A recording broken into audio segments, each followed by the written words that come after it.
All right. So I believe that we're live. What is going on, everybody? Let me just double check over here, make sure we actually are Yeah, live. I'm doing the same thing on mine. All right, cool. We're live. Yeah. So, I mean, what's going on, guys? It's K Dub here, and I am with Bitboy Crypto today. I'm pretty excited about this, man. How's it going? good man, doing fantastic. How are you? I'm doing great. Pleasure to finally get around to talking to you, man. I've seen you all over the place. You're on Twitter. You're on YouTube. So, for obviously for people like on my channel who might not know who you are, I was looking through your channel, and so you used to do like cartoons and stuff, and things like that. So, what was that all about? Well, that's why my channel started. So my original idea for my channel was my friend and I were talking is back in January, and we were both getting hot and heavy into crypto, and we kind of came up with this idea for an animated series, which was going to be Bitboy and Hodl. So Bitboy, as you guys can see right there, that's his little face, and then Hodl is a turtle, and so he's like his loyal sidekick. I've got some comics on my Instagram. You guys can find at Bitboy_Hodl. They're like the highlights for my Insta stories. But that was where the channel started, and I like wanted to make memes and do some comedy stuff. But there's not a lot of return, on making those. They spent, some of those videos. I mean, they take 30 hours to make, and so they weren't getting the views really.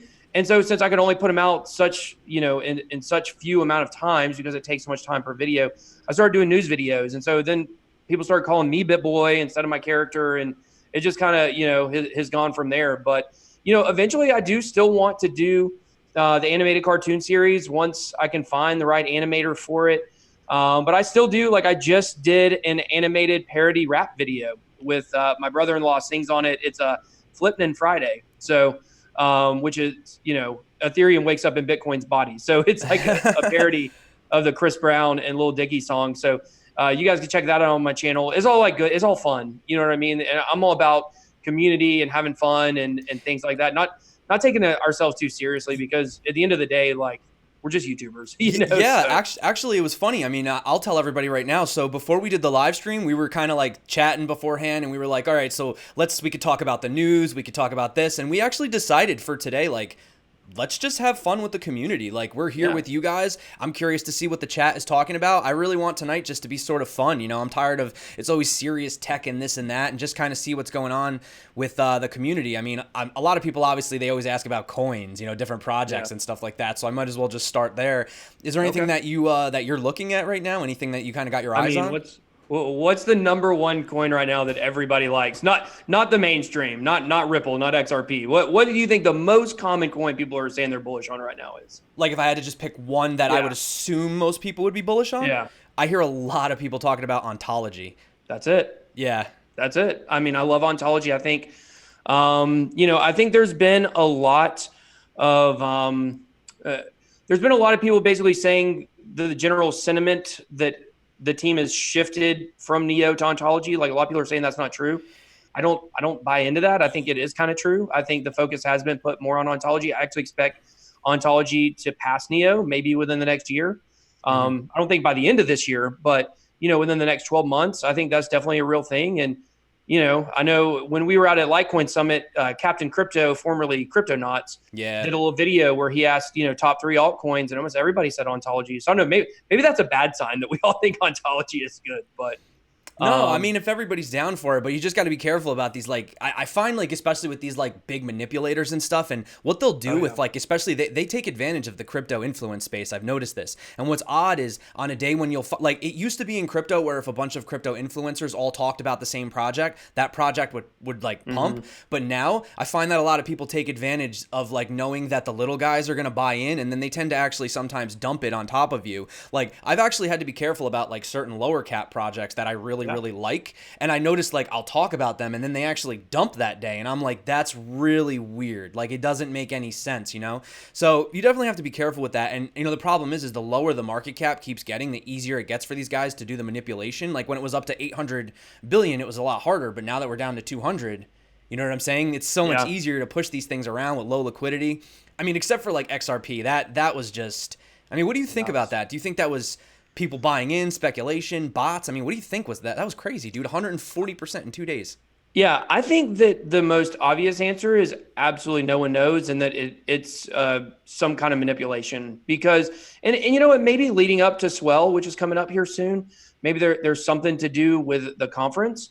But so the answer that's right in front of everybody's eyes is the X Rapid app is coming out next month, right? They just had that announcement, and tentatively, it's still not guaranteed. Mm-hmm. But like, does anyone actually think that an app that we already knew was getting relatively close to coming out, and now they just announce it and cement it, that is going to push the market up that much? Not really, because if you look at recently, a lot of like even projects announcing their main nets, they've been dumping before, or like right after. So, but like my question that I, for the longest time, it wasn't even a necessity to use the XRP token or the coin, whatever. It wasn't even a necessity to use that for a while, and now I feel like they're pushing the use case for it. But you know, if they still, I don't know. I personally just think that it's, you know, they talk about fast transactions. Well, if you really want something to be instant and you want to use it as a means of like, I'm just going to take my dollars, I'm going to, you know, put it into another coin and then take it out. Like, why not just use like Nano or something? Yeah. You know what I'm saying? Like, I like don't one know. of my favorites. I like Nano for sure. It is the quickest. Yeah, it's super fast, man. The So mobile wallet's awesome. So,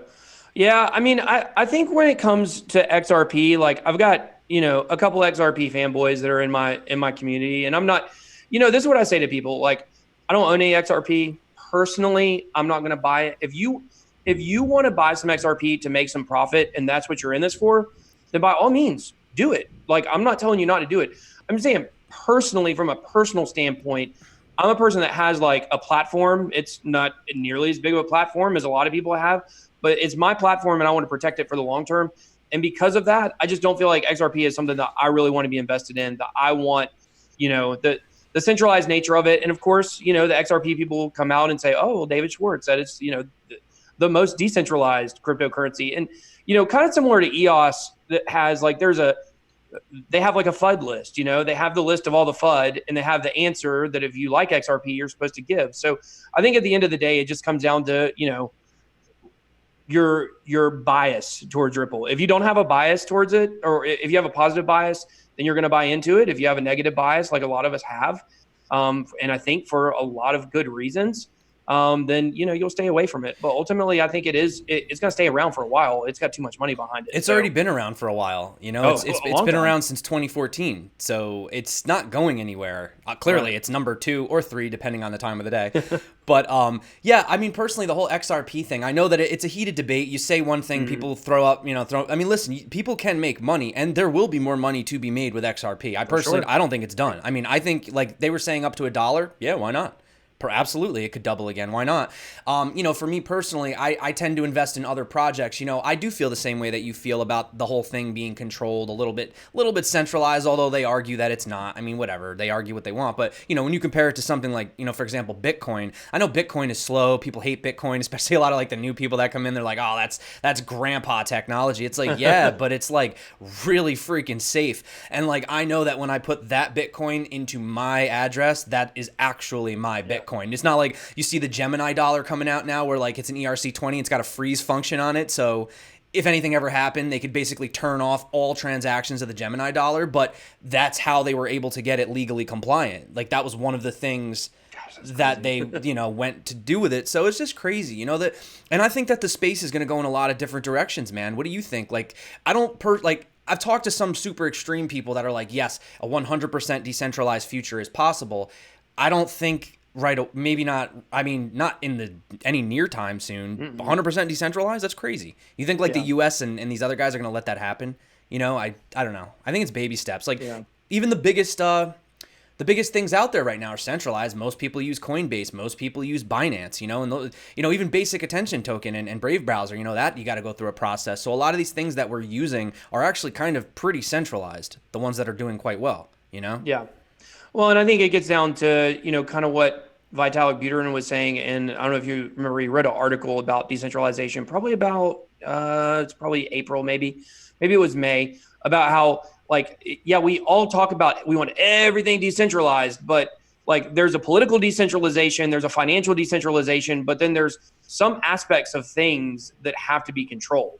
So, you know, I really agree with that. And I do think that do I want a fully decentralized world? I Hey, mean, guys, my dad is calling me. Can I tell him I'm doing a live stream? I forgot to turn my phone off. Oh god, what is up? that's really weird. Is that Rick Hey, Grimes? hey, I'm in the middle of a live stream. I forgot to turn my phone off, but no, it's cool. It's actually pretty funny. You're like live with all you. My dad. You want to say hello? My dad says hello to everybody. So What's his favorite project? what's your favorite? Wait, hold on. Everybody wants to know wait, I want to put you on speaker. Hold on. What's your favorite crypto? What's your favorite coin if you had to pick one? Icon, I think. Icon? Icon. Or Bitcoin, what do you think? I like Bitcoin and Icon. He's just saying that because I say it. I don't know.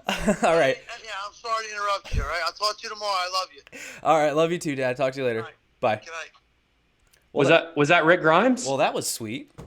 There you go, The guys. crypto zombie dad? My dad likes Icon, but I think it's just because I talk about it so much. So I think Yeah. he just like when I was into Neo, he was all about Neo. He doesn't really. He still doesn't have a Coinbase account. I've tried to. Oh, wow. He says it's like too complicated. I'm like, it's like 4 steps, man. He's so old school though. Like if he doesn't have it like programmed on his phone, Yeah. like where you push it and just go directly to Weather, he would like I don't know. It's steep learning curve for some people, but that's It is. that's the problem, Most dude. people. Yeah, like that's the thing. I see it firsthand with my dad. People in crypto, they're like, "Oh, it's so easy," but there you go. My dad. I've been in this for I had a channel for going on my 9th month. Been in it for a year and a half. My dad still doesn't have a Coinbase. So Well, tell him I have a referral link. He can get $10. he already took mine. So well, he signed up, but he hasn't like connected it. Like all he did He hasn't was put $100. He's got to put $100 Yeah. in. There you go. There you go. So anyway, back on. So yeah. Sorry guys. My dad. What are you gonna do? He's family. Love it. Love it. So, I mean, a lot of people in my chat and in my Telegram chat and myself are pretty excited about Elastos. I don't know how you feel about that, but, it seems like lately the price really doesn't... I mean, Elasto's been taking, it seems like, more of a beating than some of these other ones, or it's not like gaining back the losses as fast, but I really think it's because Elastos is sort of one of those things that you really need to see it work, and I think a lot of people are really waiting for that opportunity to get a chance to really use it. They have the TV boxes getting sent out and stuff like that. Right. But now we were talking. Now, what do you think about something like that? I mean, is that a possibility for a fully decentralized, internet? Well, I mean, I like Elastos. I like what they're doing. I think that the idea of like, I guess the way I phrase it is like loose internet connectivity, where you're basically like you can be on Facebook, but not be on the internet exactly, I think is a really intriguing idea. I like the way that they, were into, this has been a company long before blockchain was even around. So it's not like blockchain came around. They're like, hey, let's make a coin. They already had kind of this idea for what they wanted to do. And I really like that. So, like you said, it is one of those things where, and I tell you what, this is really almost with every project. Like all the time I rack my brain and try to think of products in the top 100. There's so few. Like supposedly there's 40. I can't even think of 40. I can name Brave Browser. I know Waves has a platform. I mean, obviously some of the store value coins and things like that. But that's basically all of crypto. And sometimes I wonder, like you said about Elastos not regaining the price, like those projects that we're focused on. Because I say that about almost every project I'm in. I'm like, oh, it seems like this one took a worse beating. Like, I wonder if it's just because it's in our portfolio and we feel that way. You know what it is, and honestly, like for the most part, if you look at all the coins with what happened with Bitcoin with this bear market, there really aren't that like most of them. If you look at the charts, they're almost exactly the same, with the exception of those few little hype moments where Holochain had its little hype moment for a while. Binance was actually doing really well. It was actually for a while it was one of the best performing coins in the bear market, until like just recently. But Binance coin? Yeah, BNB. Yeah, as soon as I bought into it, that's when it stopped going up. Yeah, that's the thing, man. That's why, I tend to just hold positions because every time I try to get slick. I mean, I have made some good flips recently in this market. Like I try to take advantage of those ICO pump and dumps because they're going to happen. Like the Quark chains that come out, or like even like that was a disaster. Yeah, I know, but like Mainframe too came out and they had that, pump. Although I do like Mainframe though. In all honesty, I actually do like that project. But I took advantage of that pump, and the thing is that there's nothing wrong with people playing the system. Like you said, if you want to buy XRP, if you believe in it, fine. But if you don't believe in it, but you just want to ride a quick pump, do it. Just be smart about it. You know what I'm saying? There's nothing wrong with that. The way that I look at it is like, what is the end goal that you're trying? Are you trying to own more Bitcoin? Are you trying to own more dollars? Are you trying to own more of a specific project? And I always look at it like, as long as I can accumulate more of that, my dollar amount of, for example, my Icon holding is less than it was clearly back in January, but I have like triple the amount of tokens now. So that's like my mentality is when it does go back up, the exponential gain of it is going to be so much more. So. Yeah, for sure. Definitely. I think so. So we got kind of a weird little thing that happened. Do you remember how before we came on air, we had the 3 boxes? Yeah. So that third box made it where there were 3 people in the meeting. And now because of the 3 people, it says that it's going to end in like 10 minutes.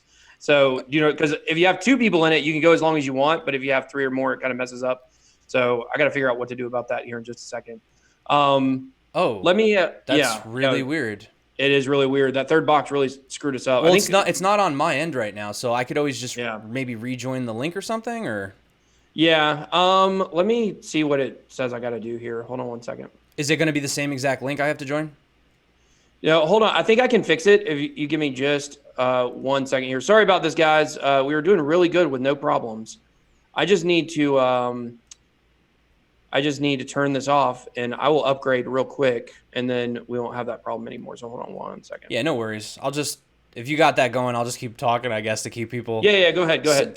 Yeah, like I said, I usually use Appear. I don't use Zoom, so this is all you, man. I mean, I got no technical expertise when it comes to Zoom. No, it's all good. I'm gonna take care. I just had to turn my screen off so people won't see me putting my credit card in real quick.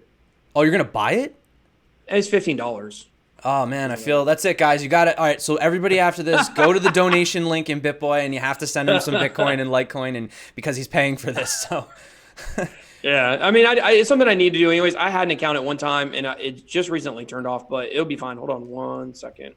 What are you gonna do, man? So, yeah, what's going on? I can only see my chat, but what's everybody up to?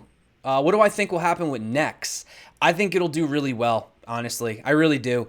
They're really compliant right now. They're working with the, they're already a registered security, so they're already on the right track, and I think Nex will do well. Honestly, I made my Nex review 8 months ago almost, and it's still not out on exchanges, so that they're taking it seriously. This meeting has been upgraded by the host and now includes unlimited minutes. All right. Wait, yes. Here we go. Let's see. Seriously though, everybody, go over and send him some tips or something. At least send him somebody send him $15. I'll send you $15. How's that? Thanks, man. Appreciate it. It's all good. Sorry about that, guys. I done so good not having any issues. No, that was like the smoothest live stream fix I've ever seen. It's just like you just got your credit card on you like that. You just like whip it out or what? It just. Well, I actually know I know my credit card by heart. So. Oh. Francis James, You're at work, but you're trying to tune in. That's all that matters, buddy. Worst case scenario, see it on the repeat. So, yeah, so I'm trying to think of like what other crazy stuff has been going on recently. So now you got Coinbase basically flipping their whole listing, right? So originally it was which one are they going to list? Now it's like you got to go through the process. So it really could be anyone. I still hear people saying they think it's going to be 0x. I don't know. I mean, for a while I thought that, but now I don't know. But some people are saying that. So I wouldn't be surprised if 0x has a pump again, but don't, like, seriously, not financial advice. I don't know. That's just what people are saying. So, yeah.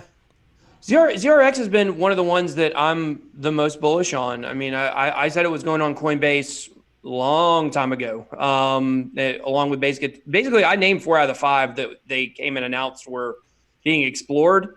So Cardano, Stellar, ZRX, and Basic Attention Token. I said I thought all 4 of them were going on, and of course now that it's really drug on. And it feels like when Coinbase makes these announcements, is just to stay relevant. That's how it is in my mind. Is this really that big of news? I mean, yeah, it's okay, but it's not market shaking. But you know what it does? It keeps Coinbase name in the news. It does. You know what's a really good guideline too for what coins could be listed if they match the Apple guidelines, because Apple is really strict about what they list on the store. Like if you notice, a lot of Android users, they always get the apps and the wallets and everything before we do. Like most of the time, 9 times out of 10, I have to usually wait for a crypto project or something to be approved on Apple. So I think if you can get approved on there, like for example Brave browser, and they have a token feature, I think Basic Attention Token is something you can pretty much know is going to get listed at some point. So it's just a matter of when.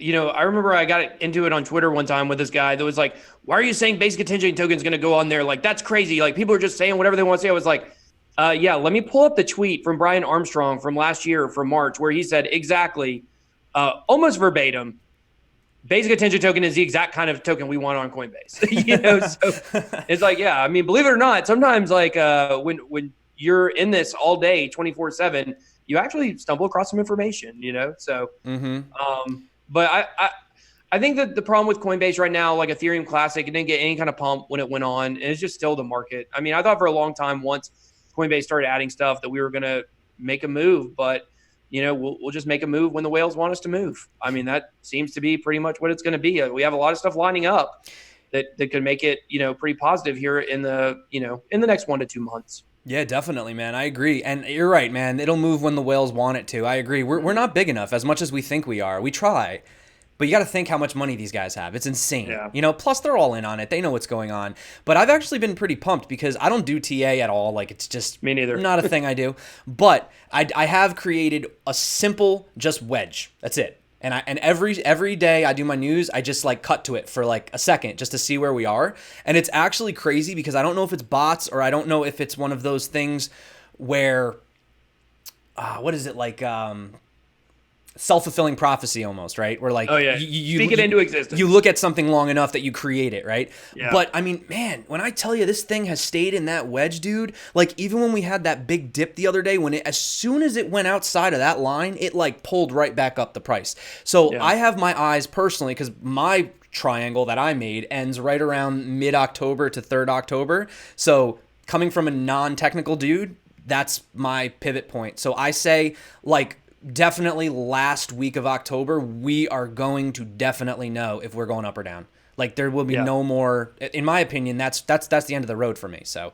that's why I'm excited and I don't worry about any price fluctuations from now until then. I don't care. Goes up, goes down, don't care. As long as it stays in that little wedge, I'm fine.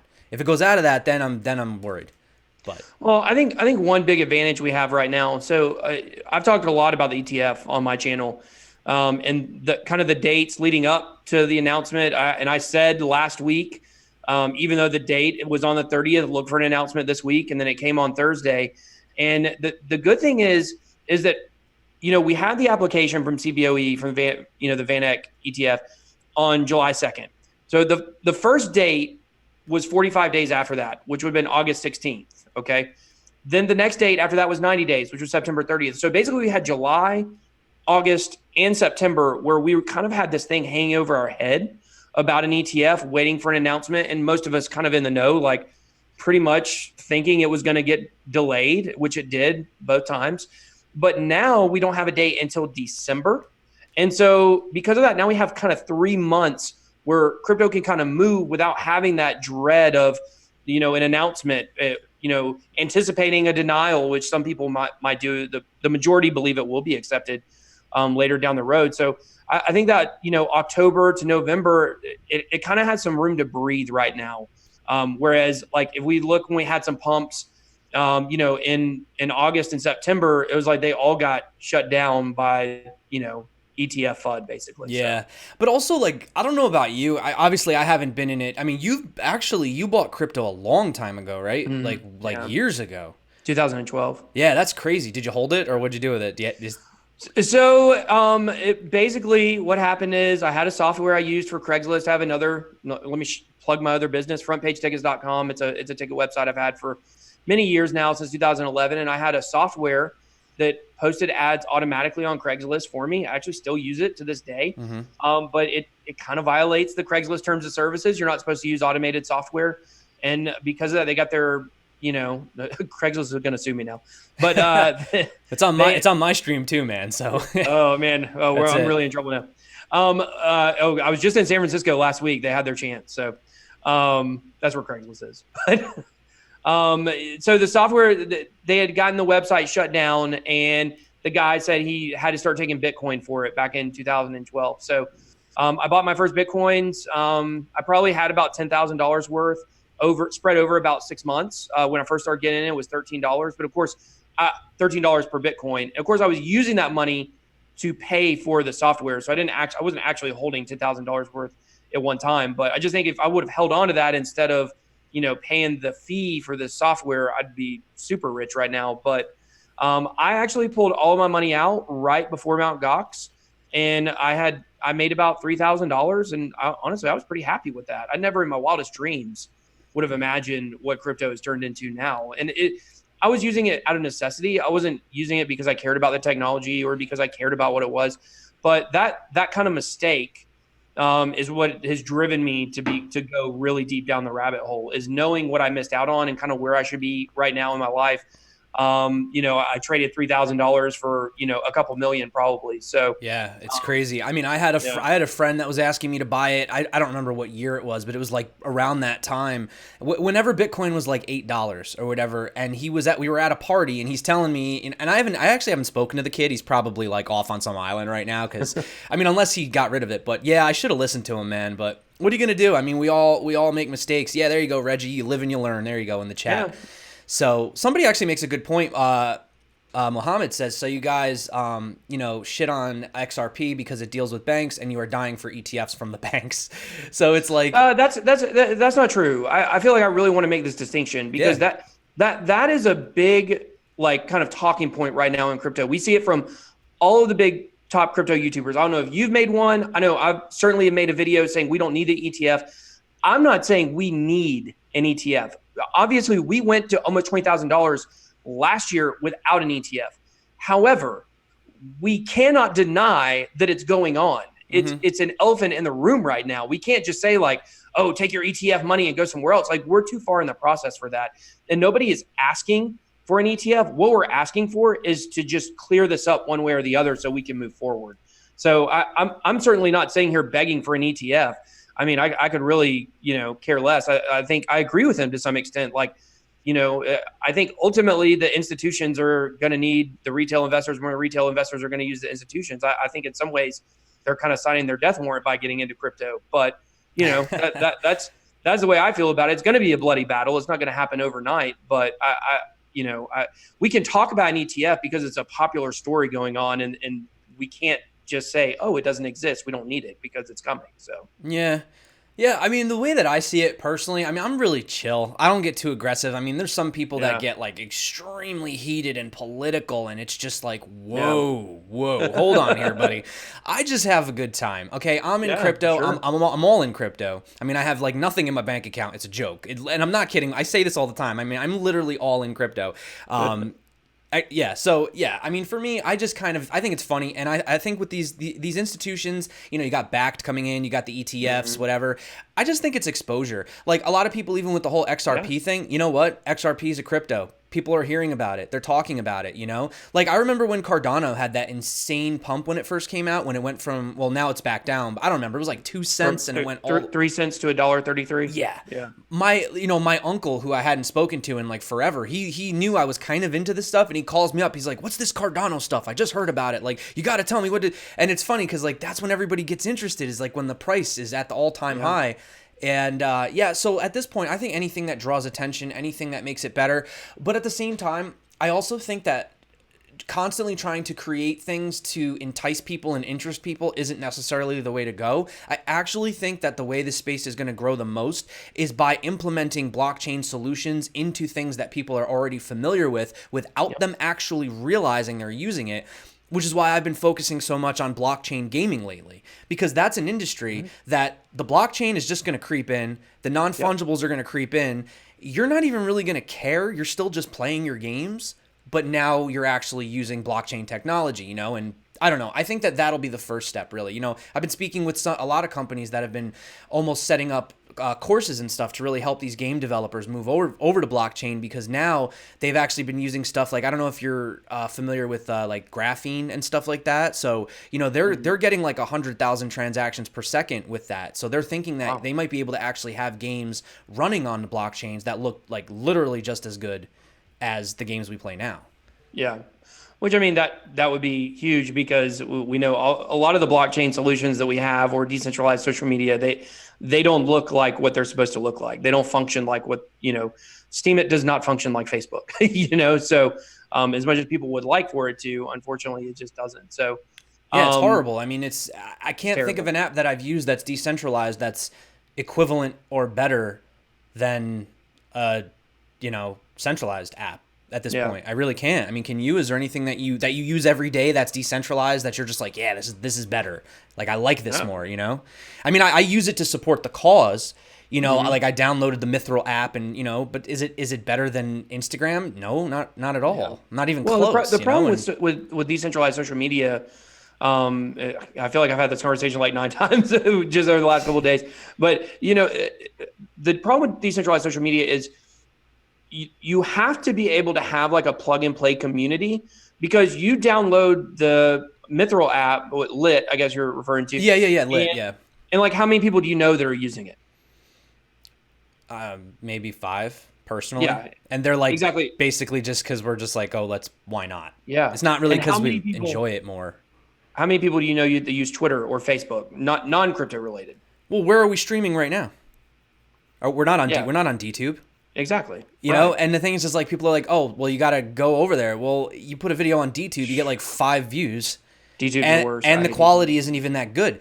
So we haven't caught up to where we are yet, then that's just, yeah, it's crazy, man. Like I compare this to stuff that I heard from, and I'm not trying to start the argument of whether or not vegan food is good, but I'm just being realistic here. Like I've gone to like vegan festivals and stuff like that, and a lot of people, they shit all over it. Well, the thing is I've actually spoken to people that do it, and they're like, the problem is that if it's just as good, they're not gonna try. They're not gonna want it. They're gonna go to the other one. It has to be better. So anytime you try to, and vegan food and has nothing to do with blockchain, but I'm saying like if you're gonna try to introduce dApps and blockchain and stuff like that into, things that we're used to, it has to actually be better in a way, because what's my incentive to switch to something that's exactly the same? I know we care about our privacy, we care about our data and our information, but dude, talk to like my 18-year-old sister. She doesn't give a crap what they take. Like they can trace her all across the internet. She doesn't care as long as she can get on Snapchat and just do her thing. And that's the mentality of most people. If it's they just want to do what's easier, even if it's less secure. Well, I guess that's kind of an argument too, because there are a lot of hacks. But you know what I'm trying to say, man. Yeah. So well, let's rewind and let's go back to 1994. Okay, when Netscape first came out, that tied the entire internet together. That was the thing that really revolutionized the use of the internet, right? So let's go back to 1994. I'm not sure how old you are, but I was certainly barely old enough to be using the internet at that time. And I remember how long it took to go to a website, and the website would download in segments, and it actually then would have been faster for me to do research, to physically go to a library and to get a book or get a bunch of books and a bunch of encyclopedias and do my research that way. That would have been faster back then, than actually trying to learn how to use this new technology you didn't know what it was, where most people around 1995 to 1998, like they thought AOL was the internet. They didn't even know there was anything outside of it. So if it wasn't on a bulletin board on AOL or in one of their little there wasn't even, you didn't even go, you just typed in keywords. You Yeah. didn't even search for stuff. There was no Google. Like if you didn't have the keyword, there was no possible way for you to connect to what you were looking for. Insane to think that's what we had back then. And that's where we're at right now. I'm telling you, right now, we are actually around probably 1992 to 1993 of the internet. And so it is frustrating. It's frustrating to use, and we want to support it. Like I want to support decentralized social media, but I'm not going to support Steam it because it sucks. And it's also centralized in a lot of ways. In terms of bot usage on there, and basically the people that got in early on Steemit are the people that make all the Steam. Exactly. And so it's no different than what we have now. So that's why I won't support it. I'm also not a Dan Larimer fan, but that's a different issue. Well, have you looked into U Network? I mean, they're not up and running yet, but they have a little bit of a different model, and it's basically a Steam competitor. They have like they have people from can't even think of it right now. New NKN, there you go. Yanbo Lee, there we go. Just came to me. So he's a part of it as well. And basically, they're taking the Steam It concept, but instead of upvoting and stuff like that, you actually invest in posts. So, like, for example, this is how it would work. Instead of upvoting, what I would do is you post something. I really, really like it, but I don't upvote it. I actually invest in it. Like, I give my tokens to you, and they're held in a smart contract. And then as your post, like, does better, more people are watching it, it gets longer views, whatever like that, you know, the better it does, then I actually get rewarded a portion of your post. So we all win together. So good quality content is actually rewarded rather than just like, oh, I got a bunch of friends that are like, you know, Steam whales and they just keep upvoting me and then you get downvoted, you know? So the incentive is actually, if this post doesn't do well, you don't make money. So it's kind of cool. It's a unique concept. I'm very interested in seeing when it rolls out. So, but like you said, we're in that internet early 1994 days. I mean, look at all the websites that came out. Like I used to use like Frontier Net, and you know, everyone thought everything was so crazy back then. So Ask Jeeves and Dogpile, like those were all some of the search engines that you used back then. Like they were just crazy. There were hundreds of them. Yeah. You know what's crazy, dude? When you think about like TCP/IP layers, even of modern internet, like the internet that we use now really isn't still the best internet. You know, this was something that was developed so long ago, you know, originally for military use cases and stuff like that. You have all these different things coming out. You have IPFS, you have Block Cloud doing what they're doing. I've seen a lot of different solutions, man. And, but then again, the difficulty is mass adoption. How do you get people to start using something when the whole world is currently using this version of the internet? Well, you know, the thing about it is a lot of people make this comparison for cryptocurrency. They say, you know, I'm sure you've heard this from 100 different people. We're in the wild, wild west of cryptocurrency. Well, I think in the future, we're going to look back like we're still in the wild, wild west of the internet right now. We're still so early in the creation of the internet and the connectivity of the world that, yeah, in 40 to 50 years, we're going to look back at I think we're going to look back at like trolling. I don't think trolling is going to be a thing in the future, you know, because you know, you're going to have these social media accounts where people are going to have their identity tagged into the account. So you can't have these like creepers going on and, you know, messaging little girls or whatever it might be. Like we're still in this like totally wild territory of the internet. It has gotten somewhat better, but you know, that's the catch-22 of moving forward with technology. Because, you know, when you move forward and make advancements, like there's some things that are good. Like look at like the Patriot Act in the United States that happened after 9/11. Like there were a lot of good things that came from that, like stopping some terrorist attacks. But then we all know all the bad things that came with it. We also lost a lot of our freedoms. Exactly. We lost a lot of our freedom. So, like, I think in the future, we're going to lose freedoms to do things, but it's going to make, in a lot of ways, some things better. And then we're going to have kind of like other freedoms that come from, you know, decentralization that'll kind of even that out. So I don't know. That's a bigger internet philosophical conversation. It is philosophical because, man, in one hand, I'm all about transparency and like keeping everything on a distributed ledger. But in the same hand, some of the stuff that I used to say and do on the internet when I was a kid, man, I am glad that those conversations are not around. Yeah. I mean, I was such a, you know, we were all like just stupid little kids, you know, just saying the dumbest thing. And it's just like, you look at the things you did and, you know, even my childhood, I mean, I was born in the 80s. I'm not that old, but I look back and there's not like heaps and heaps of photos of me. I mean, there's a few pictures of me and they all hold special moments. Now it's like we have so many pictures of ourselves, we don't even care. Like like no one cherishes like the framed photo anymore. It's just like, you know, I don't know, it's just insane. So like you said, we don't even know where we're going yet. We don't even know what this space can do. Yeah, and I think that's a good point you make about the pictures because you know, I always said I was going to always keep my Facebook open because I had so many pictures stored on there. And because of all the pictures on Facebook, I'd be like, oh, well, you know what? I'm not even going to, you know, I'm not going to print out copies of pictures because they're all on Facebook. Well, now, you know, one step in my decentralized journey was to cut my Facebook. And I know there's still, you know, I'm still on Instagram. I use it for business, still on Twitter, still on YouTube.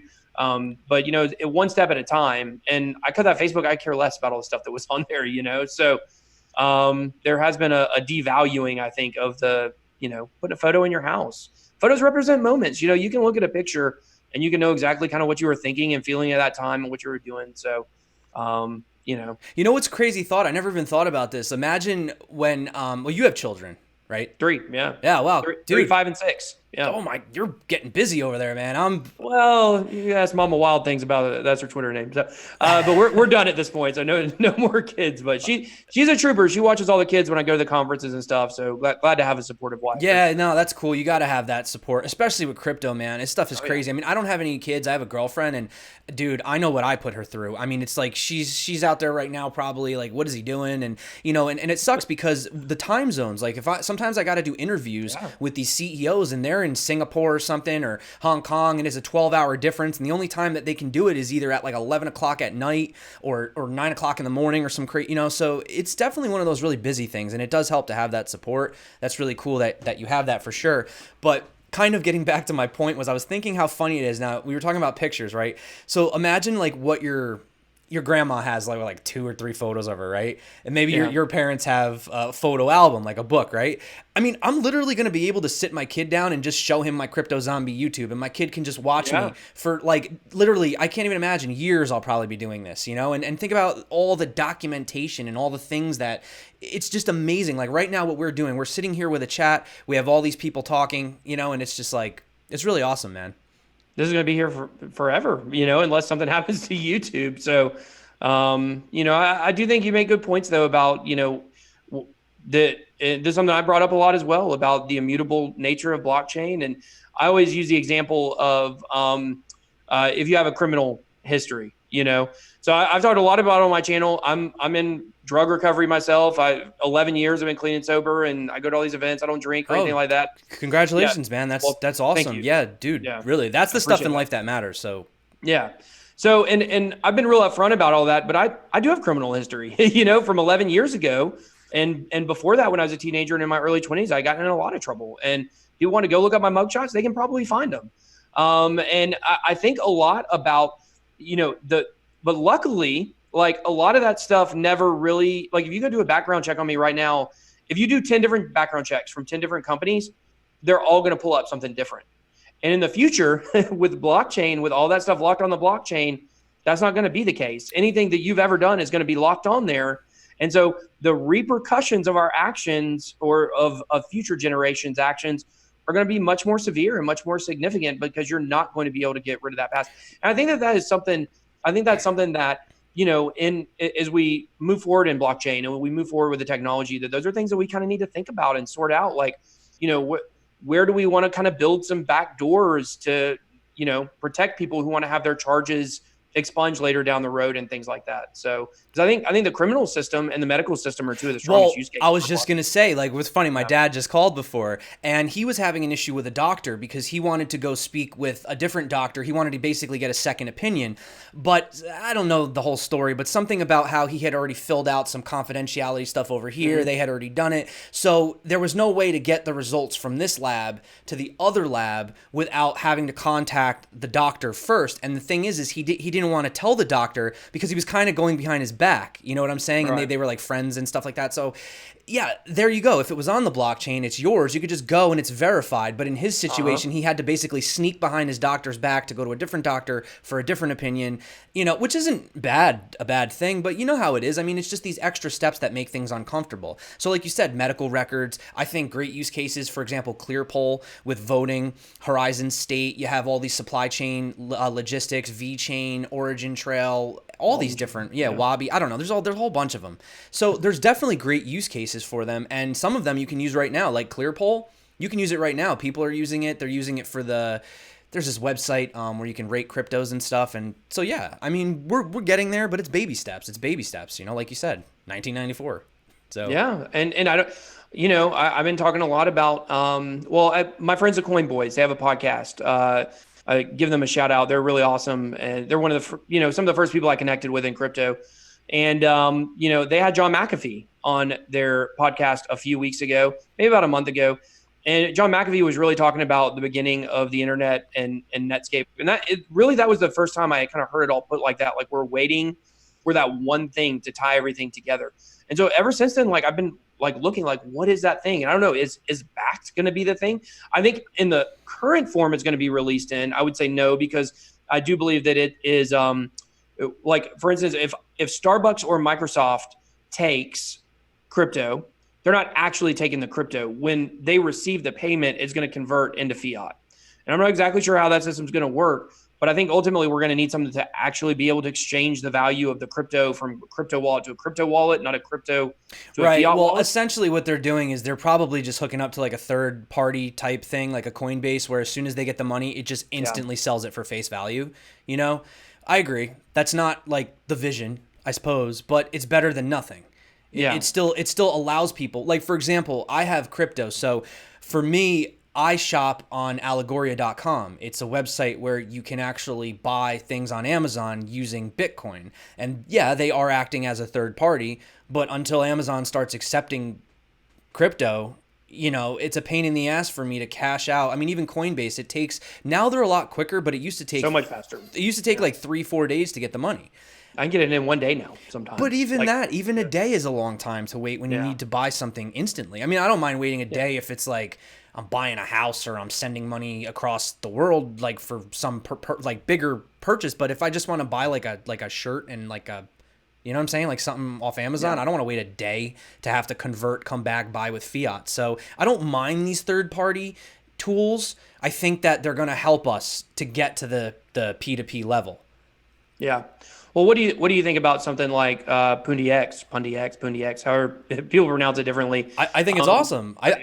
What I like about them is that they didn't just take the route of just a point of sale. I actually like the fact that you can also go there and do other crypto purchases as well. Like, you know, you can go there and you can even trade like live. You can use their system to do it. I think that's really cool. You can't do that with, you know, anything at a store right now. All you could do is swipe your credit card. That's it. That's the only function it does, you know?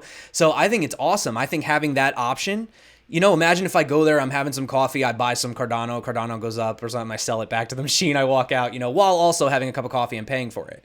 I mean, that's just so cool, you know? Yeah, but I agree. But then again, I think that moving forward, I think people that are not in the space and like mom and pop shops or even these established places, the volatility scares them. You know, nobody wants to have you pay for something and you give them $7 and then they go to cash out the drawer at the end of the day and it's only worth $6.60 or something. You know what I'm saying? Like, so that is something that we have to get over. But I think as the market cap increases, as we've seen with these other bigger like traditional stocks, it's going to lose its volatility. But when you're looking at something that's only 215 billion overall, that's nothing. Yeah. I mean, it's literally like if I could show you a graph right now of all the money in the world, I mean, we're like this. And in the smaller And how much of that 215 billion is leverage, you know? Well, that's the other thing too. Like no one, It's a lot less than $215 billion. You couldn't even all like if everybody right now said screw it, I'm out, and we all tried to cash out, we couldn't. No. There wouldn't be enough. We couldn't do it. Somebody inevitably would be left holding bags, literally. If you have a couple of $1 million, you can make the market move. Mm-hmm. It's pretty scary. And I mean, you know, and that's what we want. We want over $1 trillion. We want several $1 trillion. So it's not like that anymore. So because I think that is a large part of the volatility are the pump and dumps and people being able to come in with an amount of money and move a project. But if, you know, let's say Bitcoin has $1 trillion market cap, like people aren't going to be able to do that, you know, at least not without billions of dollars. So I think that would help with the volatility as well. I think we just got to make an upward push, and I think we will. I think by next year, I think we will be over $1 trillion. Honestly, I'll be shocked if we're not over $1 trillion next year, if not higher. No, definitely. Definitely, so. Yeah. But, you know, the other thing real quick, because I feel like we should talk about this too, because it is fun to talk about, but somebody in the chat was like, you know, first world problems, right? I agree. Yeah. We are sitting here squabbling over stuff about, you know, because we're in the United States. But I have seen a lot of other people, you know, I know you were just on Naomi Brockwell's show. You won, didn't you? Yeah, man. Congratulations. Dude, yeah, I lost by 1 point to the stash. And the stash is my dude though. And honestly, it was totally my fault because she kind of runs it like an SAT test where if you answer incorrectly, you lose a point. So there was one question that I had answered and it was what is Skins coin? And I thought it was like a porn type thing, right? Turns out it's actually like an esports thing. I never even heard of it, but So I lost my point. So I feel like if I had just shut up and just let the game play out, we would have tied and it would have been a tiebreaker. But it was fun. He's a cool guy. Well, I know that he said he was going to be on there. He wanted to be on there the same week I was. And I was like, no, I do not want to be on with you. I know he's a really smart dude. So yeah, no, it was fun. It was really, really fun. Yeah. I mean, it was close as hell. But getting off topic again, the original point I was trying to make was, Naomi Brockwell, she's very like political. She's into stuff like that, and I know that I should focus on that more. I used to be a lot more like that years ago. I kind of like pulled myself back. It's not worth getting so upset over all these things. I'm more just trying to figure out what can we do. Sitting here and complaining about stuff is not going to help. Like, what can we actually do? And you look at these other countries, and when we talk about over here, Starbucks being pissed off because $7 might be $6.60 by the end of the day. What is $7 going to be at the end of the day in like Venezuela, or even things like with Turkey or any of these countries? Iran, yeah. I mean, dude, so like when you think about that, these people are like, oh yeah, sure, I'll gladly take Bitcoin any day. I just lost, 99.9 repeating percent of what I had. Literally. Yeah. Like there's pictures of kids using piles of money as ladders just to get into the back of the trucks to go get things. Yeah, it's freaking insane. They wait in Venezuela, they're weighing their money. Absolutely. Yeah. So I think, just as far as that goes, like, I'm politically agnostic on all of my forums. I have certain political leanings, but you know what? I feel like that's not what I'm in this for. I'm in for crypto. And if I start saying something and people disagree with it politically, then I lose my audience. And I don't want to lose my audience because this isn't about it, specifically with the United States. Like, this isn't about our political system. This is about a movement that's like bigger than any politics in any individual country right now. So I focus on that. I focus on the revolution, the peer-to-peer revolution, the decentralized revolution, the financial revolution. Like, those are the aspects that I really focus on, on my channel. And we talk about a pretty good bit.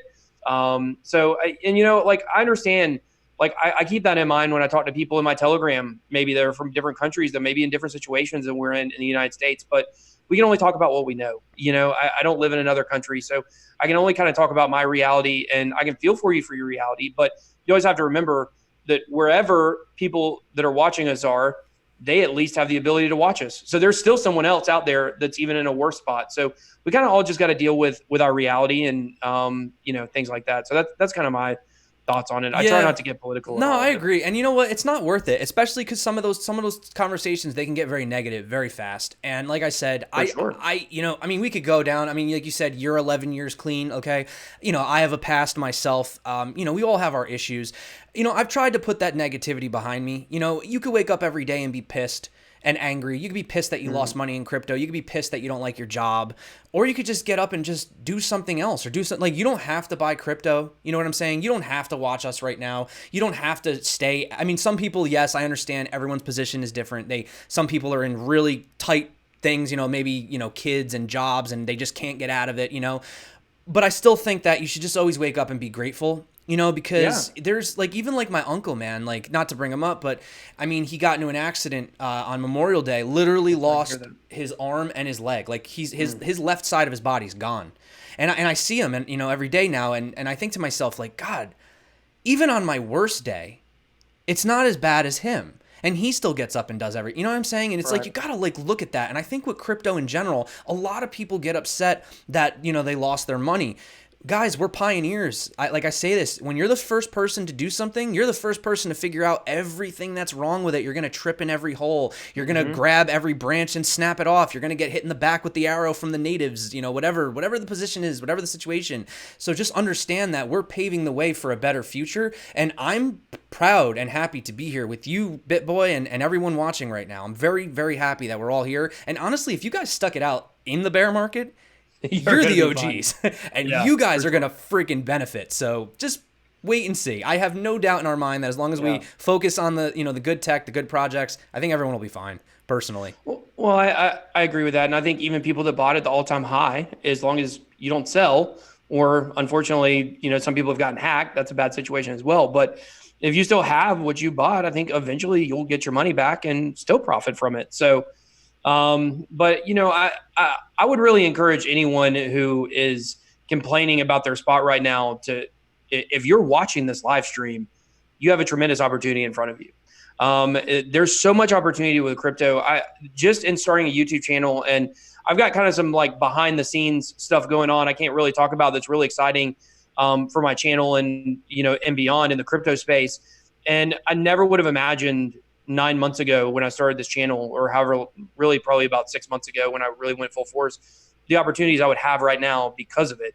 Because we are so on the cutting edge of this. Like, the technology has been around for a long time, but the culture of crypto has really just taken off over the last year. And so you got such a big opportunity. You know so much more than people know. And it's not just what you can bring to the table with putting your dollars in financially. Like, what can you bring to the table to help educate people? And if you can do that, and if you're watching this video, chances are you know more than most people, then you can take advantage of that education that you can give other people and find a way to profit from that. Not in a negative way, not taking advantage of people, but profiting on what you know. So that's the best way to lead is by example, Exactly. I mean, just show people, do it. I mean, that's why I did what I did. I was like, how can I sit here and be in crypto and not be all in, not use it, not, use it to, I use my crypto for flights. I use my crypto for stuff to buy, only awesome. In situations when I have no choice. That's why I do keep reserve for fiat. Cause like, let's be realistic. I can't use Bitcoin everywhere. Like right. Just some situations I can't, but like, if I can, I will. And yeah, maybe I am being stupid just to prove a point. But you know what I'm saying? Like, that's how you do it. So yeah, man, absolutely. Yeah, dude, we've been going for like an hour. I don't know how you're doing on your end.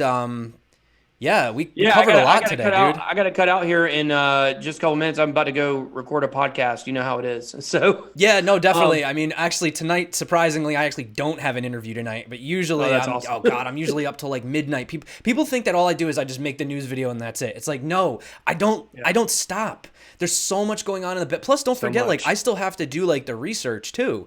And it sucks because there's so many new projects that come out, ICOs, whatever. But the thing is like, we didn't even talk about ICOs really that much, which is crazy, which is interesting. Usually that's a topic. But for me, I like to still look at these white papers, even if I don't investing in ICOs or whatever. Obviously, people are horrified of that right now. But I still think that there's still good tech out there. Just because it's an ICO doesn't mean it's garbage. That term, forget it, startups, right? But the thing is you're going to have 100 startups and 99 of them are going to suck. But what about that one? That one that really has that game-changing tech, that vision, So for me, that's why I still talk to some of these startups, you know what I mean? Obviously, I don't do really much ICO content on my channel, but I still think that there are good projects. So it's tough to balance with the YouTube and your life and the research and the community. What life? Yeah, what life exactly? So crypto is my life pretty much. So. My family misses me. My wife calls herself a crypto widow. So. Oh man, that sucks. No, it's all right though. You know what? We do it for the people. We do it for the people. I'm definitely not doing it for myself over here because I've like you guys. Well, you saw the markets. So all right. So you guys are freaking awesome. Thank you so much. If you guys haven't subscribed to Bitboy, go subscribe and make sure you tip him because he paid $15 so this live stream could happen. So. I did it counting on tips to make a return on my investment. There you go. Dude, thank you. I feel like this has been a long time coming. I've seen your channel. We just kind of kept missing each other. I'm glad we had a chance to sit down. I'd love for you to, anytime. Yeah. Well, we're going to hang out. We're going to hang out in Vegas, I guess, right? So you're going to be out there? Yeah, World Crypto Con. So that'd be exciting. Yeah, but I would love to do this again. This is fun. I think we're both talkers and energetic. So I think, I know my audience appreciates that. I think tonight was great. Honestly, I like the fact that we just started a live stream. We had no topics. We just went on, we just vibed off the community and conversation. And all I had was this moon behind me. That's all I had. Nice. You're always in the moon. To the moon, you're already to the moon. So. And everybody who's watching from my channel also, if you guys aren't subscribed to Crypto Zombie, obviously go hit him up with that subscribe. So. Definitely, guys. And awesome. I plan on we'll make a habit out of this soon. So thank you so much again. I love you guys in the chat. Until next time, stay crypto and peace out, except that I can't find how to get out of here. So hold on. Give me a second. Well, because I'm using Zoom. I'm not familiar. All right, guys. Talk to you later.